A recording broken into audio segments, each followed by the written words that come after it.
Miami Beach. All year sun and fun capital to all the world.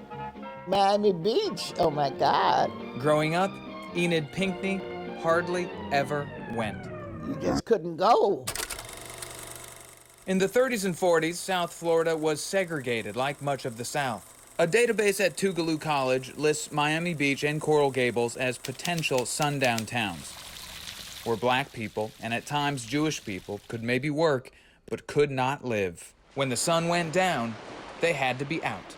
Supposed to be finished with your job and back over on the other side of town. The study suggests it was not a matter of law, but practice, like the time Pinckney spoke on a local radio station, an attempt to get high school students of different races together. She says she's the young girl detailed in this newspaper article about what happened next in Coral Gables. Neighbors burnt a cross outside the organizer's home. We didn't sleep for the rest of the night. Now, not every historian agrees that Coral Gables fits the traditional definition of a sundown town, but they say most of the city banned black people from buying property and was white only after dark. It's difficult to compare the city's populations over the years because information is not collected the same way today. But take a look at this. According to the 1950 census, non-white people in South Florida lived in a few key areas: Fort Lauderdale, Opa-locka, Pompano Beach, and in Miami, mostly centered in Overtown. The census shows less than 9% of people living in Coral Gables were considered non-white. In Miami Beach, just more than 1%. Decades later, black people still mostly live in the same areas. In Coral Gables, the black population is now around 4%, according to the latest census. Miami Beach hovered between 4 and 6% over the past 5 years. This school did not look like this at all. Daniela Pierre went to school at Miami Beach Senior High in the late 90s. Were there a lot of black students when you were here? Yes.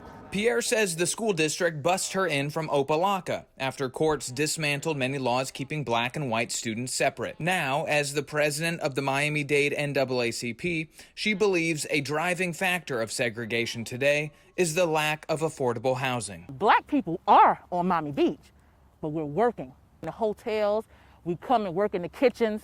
We still do that as we have done from early parts in the 60s. Right in Overtown. And Pinckney today looks back on when she joined local sympathy marches and hopes younger generations are proud to live in South Florida. To see the value of the community and what it has to offer, and to be proud of it. Miami is a nice place with all of its problems. A spokeswoman for Coral Gables says the university is incorrect calling it a sundown town because city staff could not find any official sundown ordinances on their books in the past. They point us here to the McFarland district.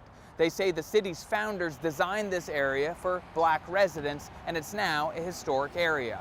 They do acknowledge that home prices here in Coral Gables are above the median for the rest of the county as a whole. We also reached out to the city of Miami Beach, and we have not yet heard back. Phil Prazen, NBC6 Investigates.